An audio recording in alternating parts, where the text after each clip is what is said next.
내 하나님 여호와니라. 아멘.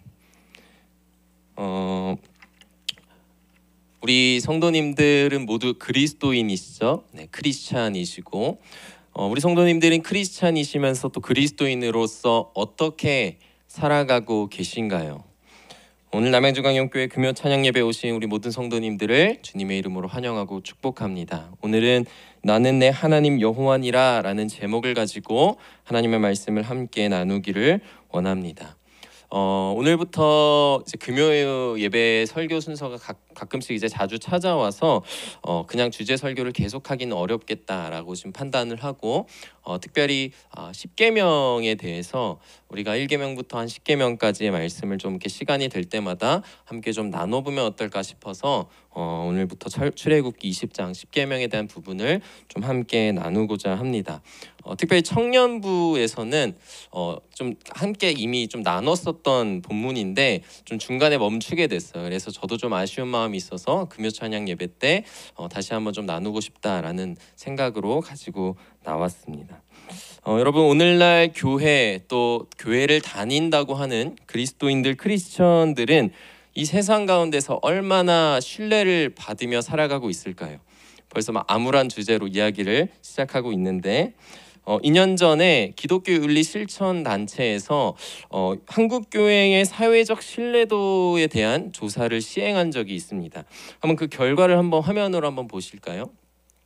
불과 2년 전에 여론조사의 결과입니다. 여기 보시면 긍정적인 답변으로 매우 신뢰함과 약간 신뢰함을 합쳐서 약 32% 정도가 나왔고, 그 반대로 신뢰하지 못한다는 답변이 별로 신뢰하지 않음, 전혀 신뢰하지 않음 두 개를 합쳐서 64%에 달하는 결과가 나타났습니다. 근데 또 심지어 그 위에 신뢰함으로 이제 투표된 그 투표수도 사실상 더 세밀하게 찾아보면 크리스찬들의 투표수가 다수인 그런 퍼센테이지라고 생각하시면 될 것 같습니다.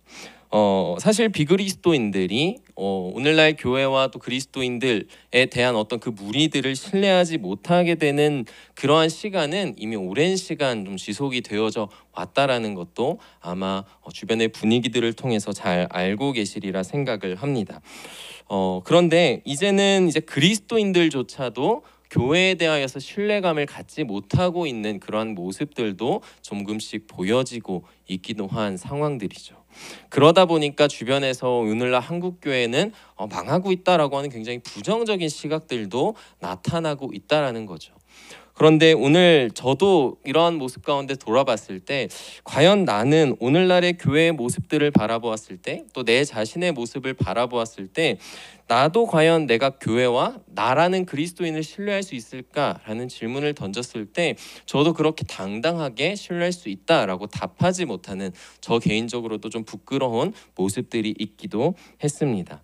오늘 이 자리에 계신 우리 성도님들은 과연 이러한 한국교회의 신뢰도와 그리스도인들의 삶을 들여다보았을 때 어떻게 생각을 하시겠습니까? 어떤 한 신학 교수가 교회가 신뢰를 받지 못하게 된 이유에 대해서 이렇게 이야기를 하는데요. 그리스도의 말과 행동이 일치하지 않는 불일치가 나타나기 때문이다라고 이야기를 합니다. 그리고 그러한 불일치가 오늘날 교회 가운데서 일어나게 된 이유가 무엇인가 얘기를 한다면 그것은 이제 이 교회라는 이 거룩한 공동체가 세상에 영향을 끼쳐야 하는 공동체여야 하는데 오히려 세상으로부터 영향을 받고 있는 공동체가 되어버렸기 때문이다라고 이야기를 합니다. 이것을 조금 다른 말로 표현하면 교회가 세속화되어져 가고 있기 때문이다라고 표현을 하게 되는 것이죠. 그러다 보니 이 교회에서 나타나는 모습들이 어떻겠어요? 말과 행동의 불일치라고 한다면 교회는 말이 있죠. 하나님의 말씀이 있고, 그래서 우리가 하나님의 말씀을 가지고 그리스도인들은 이렇게 살아야지 저렇게 살아야지 라는 것이 많이 이야기가 되어지죠. 그런데 반대로 그의 말에 따른 어떤 행동의 모습은 세속화가 나도 모르게 되어져 있는 모습과 상황들 속에서 불일치가 일어나게 되어버린다라는 그러한 모습을 우리가 오늘날 보고 있다라는 것입니다. 그러다 보니까 점점 이 교회라고 하는 또 그리고 교회의 공동체인 그리스도인들이라고 하는 그 무리들은 세상 가운데서 점점 신뢰를 잃어버리고 있다라고 이야기를 합니다. 그래서 어떤 한 신학자는 이렇게 이야기를 합니다. 오늘날 많은 그리스도인들은 그저 예수를 믿으면 구원을 받는다라고 하는 복음의 큰 틀만 부여잡고 살아가기만 해도 된다라는 생각을 가지고 있다라고 얘기를 하고 있습니다. 여러분, 그러면 우리가 질문을 좀 던져보고 싶은 것은, 여러분 복음이라고 하는 것을 믿으시죠? 여러분, 그렇다면 복음이라고 하는 것이 무엇입니까? 라고 우리가 그 답을 내려본다고 했을 때 복음이 뭐라고 우리가 할 수 있을까요? 우리가 가장 잘 알고 있는 것처럼 복음이라는 것은 하나님께서 예수 그리스도를 통해 우리를 죄에서 구원하시고 또 그런 우리를 이제 하나님의 자녀로 삼아 주셨다라고 하는 어떤 표현으로도 복음을 얘기할 수가 있습니다. 그런데 문제는 이러한 복음의 내용에서 복음이 끝이 나버리게 되고 있다라는 거예요. 무슨 말씀이냐면, 우리에게 있어서 이 복음이 우리가 구원을 받아 하나님의 자녀가 되었다라고 하는 결과에서 멈춰서는 안 된다라는 이야기를 하고 있는 것입니다. 복음이 계속해서 우리에게 이야기하고 우리에게 요구하는 것은 무엇이냐면, 우리가 구원받아서 하나님의 자녀가 되었다라고 하는 어떤 거기에서의 결과로 멈춰서는 것이 아니라 우리가 이제 실제적으로도 하나님의 자녀로서 살아갈 수 있는 존재가 되었다라고 하는, 미래를 바라보고 계속 성화를 이루어가는, 거룩함을 우리가 바라보고 살아가는 실제적인 삶의 방향과 목표가 여전히 우리의 삶 가운데 주어져 있다라는 것입니다. 그래서 그런 존재가 되었다에서 멈춰서야 되는 것이 아니라 우리를 그런 존재로 삼으셨기 때문에 우리가 또한 그러한 존재로서 하나님의 자녀로서 살아갈 수 있는, 또 살아가야 하는 존재라는 것을 우리가 나누어야 한다라는 것이죠. 그것을 가장 분명하게 얘기해 주는 것이 오늘부터 함께 살펴볼 십계명이다라고 생각을 하시면 되겠습니다. 오늘 이제 1계명부터 바로 이야기를 하진 않고요. 오늘은 10계명에 대한 서론의 이야기를 좀 함께 나눠 보려고 합니다.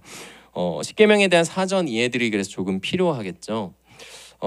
이제 모세가 시내산에서 돌판 2개를 받게 됩니다. 몇 개를 받았다고요? 2개. 잘 알고 계시죠?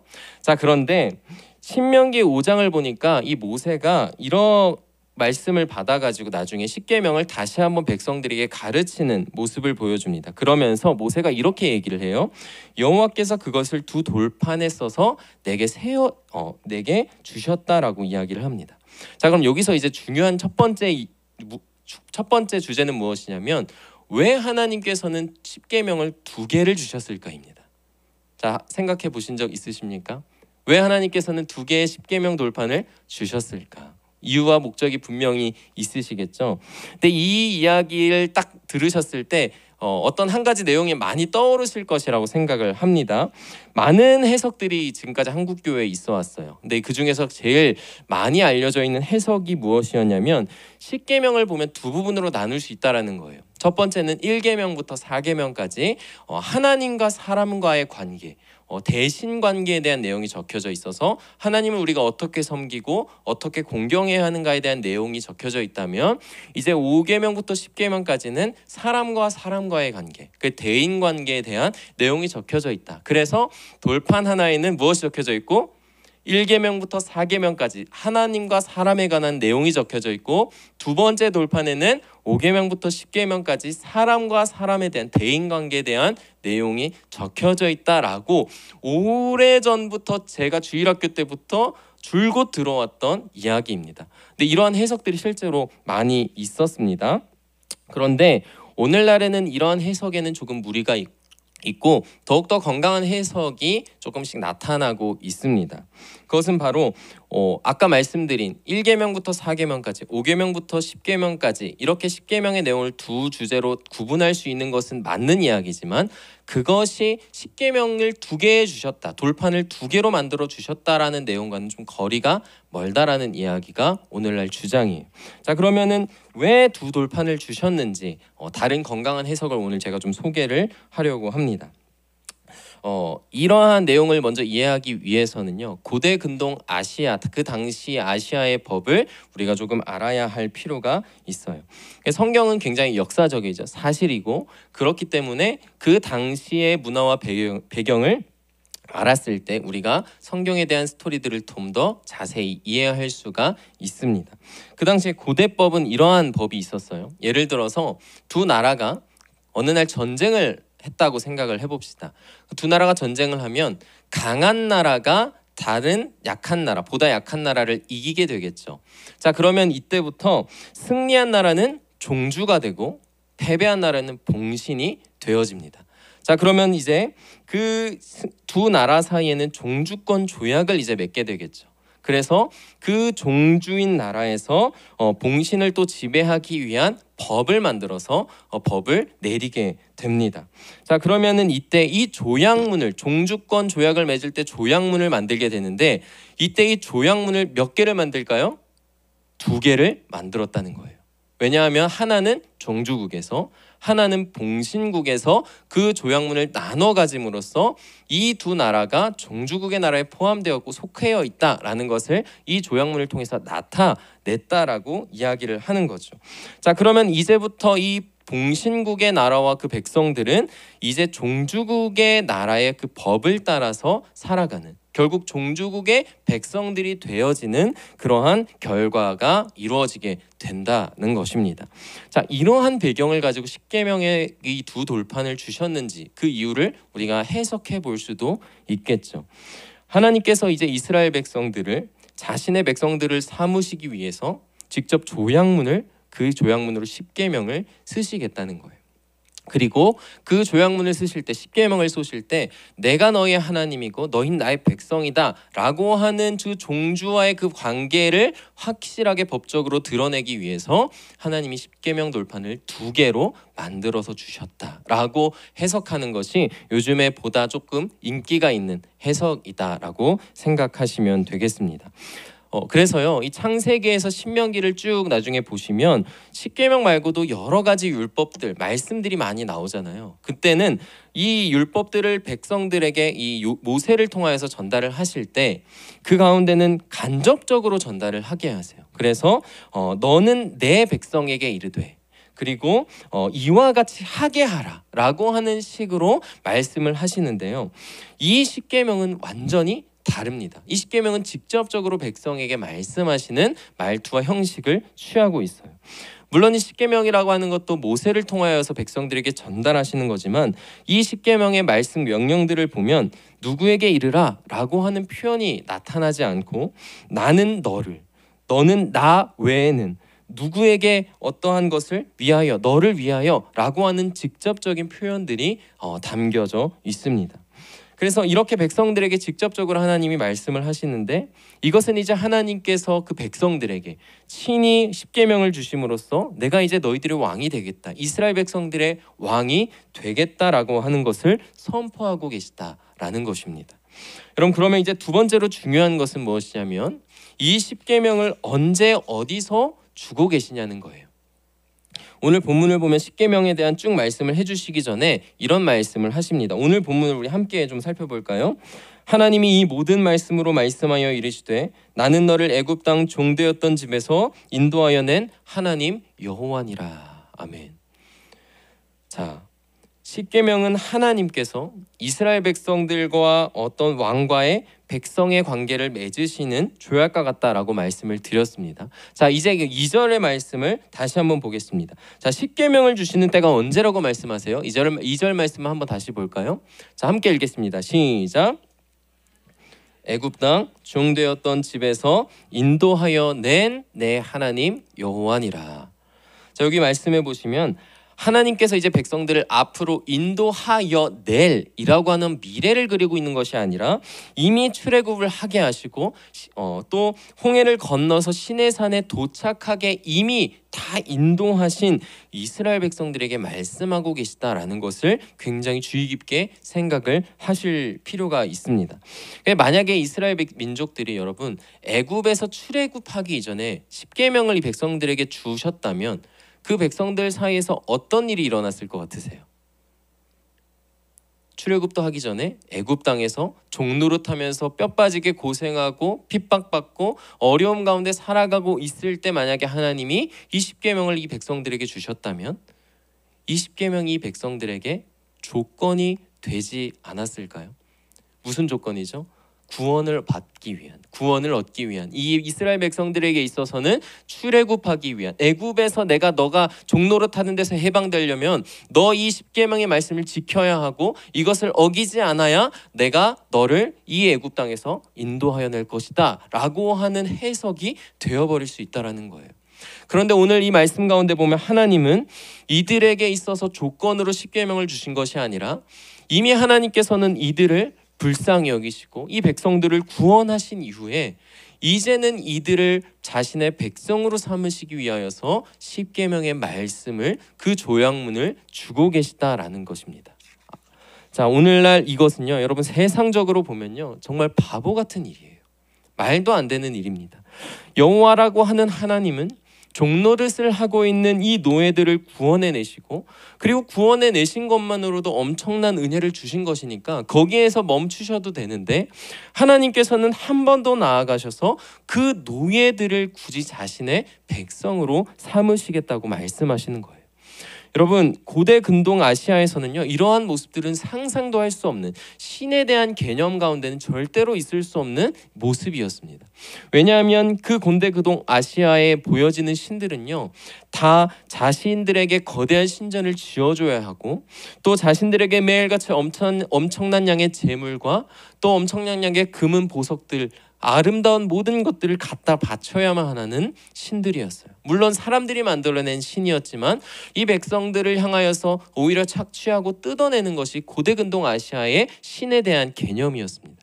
그런데 오늘 하나님께서 이 세상 가운데 특별히 이스라엘 백성들을 통해서 보여주시는 모습은 무엇이냐면 완전히 역전된 모습을 보여주고 계신 거예요. 절대로 믿지는 일을 하는 그 당시의 신들과는 완전히 다르게 오히려 여호와라고 하는 이 하나님은 애굽에서 백성들을 택하시고 구원하시고 심지어서 그들을 백성으로 삼으시는 은혜를 허락하고 계신다는 것입니다. 여러분, 이 이스라엘 백성들이 어떤 백성들이었습니까? 이 시내산에 오기까지도 얼마나 수없이 하나님을 원망하고 모세를 죽이려 하고 불평하고 불순종하는 모습들을 얼마나 많이 보여주었습니까? 여러분, 그런데 그러한 백성들을 위해서 하나님이 왕이 되시겠다고 선언하시는 거예요. 만약 여러분들이 이 이스라엘 백성들을 케어해야 하는 신의 어떤 그런 존재라고 가정한다면 여러분, 이런 백성들의 왕이 되고 싶으십니까? 되고 싶지 않은 것이 인간적인 마음인 것이죠. 그런데 하나님은 그러한 백성들을 향하여서 내가 그들의 왕이 되시겠다 말씀을 하신 거예요. 그들을 향하여서 그들을 업신여기고 그들을 멸망시키고 그들을 바보라고, 그들을 오히려 미련하다고 욕하시고 그러한 것을 버리시는 하나님이 아니라 오히려 그렇기에 그들을 불쌍히 여기시고 그들을 위해서 자기 헌신적인 희생을 하고 계시는 것이 바로 우리가 오늘날 믿고 의지하는 하나님이시라는 것입니다. 여러분, 그런데 이러한 하나님의 은혜를 이스라엘 민족들은 과연 몰랐을까요? 저는 이스라엘 백성들이 오히려 가장 잘 느끼고 알았을 것이라고 생각합니다. 왜냐하면 이스라엘 백성들이 직접 자신의 당사자이기 때문이에요. 본인들이 바로 노예였고 본인들이 세상에서 미천하다고 하는 그런 모습을 취하고 있고, 이 백성들이 주변을 떠돌아다니면 수백만 명이 이제 떠돌아다니는데 거짓골을 사실 거짓대들이에요. 그러니까 그러한 백성들을 인 자신들을 향하여서 왕으로 삼으시겠다라고 하는 하나님의 말씀에 누구보다 감격하고 그 은혜에 감사히 여기며 살아갔을 것입니다. 여러분, 그렇기 때문에 오늘 19장을 보면 하나님께서 이렇게 말씀을 하세요. 출애굽기 19장 5절에서 6절 말씀을 보겠습니다.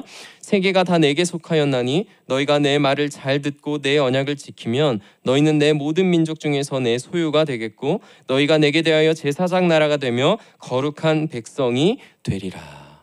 아멘. 여러분, 그리고 그러한 하나님의 말씀에 이스라엘 백성들이 일제히 이렇게 화답합니다. 우리 19장 8절 말씀 우리 함께 합독하며 읽겠습니다. 시작.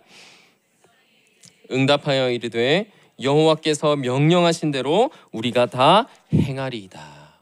아멘. 오늘날 우리 성도님들도 말씀 가운데 또 기도하시는 가운데 예배 가운데 하나님의 말씀이 선포될 때 하나님, 제가 하나님의 말씀대로 살아가겠습니다라고 화답하며 살아가고 계시죠. 근데 이스라엘 백성들도 그러한 모습을 하나님 앞에 비추었다라는 것입니다. 여러분, 지금까지 살펴본 것을 종합한다면 여호와 하나님께서는 단순히 자신이 택한 백성들을 구원해내신 구원자일 뿐만이 아니라 이제는 그 이스라엘을 실제적으로 직접 소유하시는 왕으로서, 주인으로서 나타나고 계신 것입니다. 한마디로 여호와는 구원자이면서 동시에 다스리시는 주님이시라는 것이죠. 이것은 신약 성경 가운데서도 분명히 나타나고 있습니다. 예수님은 우리의 구원자이면서 동시에 우리의 주님이 되신다고 말씀하세요. 그래서 성경은 이렇게 말합니다. 그런즉 이스라엘 온 집은 확실히 알지니 너희가 십자가에 못 박은 이 예수를 하나님이 주와 그리스도가 되게 하셨느니라. 아멘. 오늘 이 자리에 계신 우리 모든 성도님들의 주와 그리스도가 예수 그리스도의 은혜 가운데 우리에게 주어져 있는 줄 믿습니다. 사랑하는 성도 여러분, 하나님은 이스라엘 백성들과 마찬가지로 죄인된 우리를 구원하셨어요. 이스라엘 백성들이 하나님 앞에 내비친 그 수많은 죄악된 모습이 있었음에도 그들은 노예였고 굉장히 연약하였고 아무것도 알지 못하는 그런 미련한 백성들이었음에도 하나님은 그들을 위하여서 불쌍히 여기시며 자기 헌신적인 사랑과 희생을 그들에게 허락하셨습니다. 마찬가지로 오늘날 살아가는 우리들에게도 오늘날 이 한국교회와 그리스도인들의 모습이 세상 가운데 신뢰받지 못하고 또 우리도 그럴 만한 연약한 모습으로 물론 살아가고 있지만 그럼에도 불구하고 하나님께서는 우리의 왕으로서 오늘날 우리를 다스리시고 우리를 불쌍히 여기시며 우리를 여전히 인도하고 계시는 줄 믿습니다.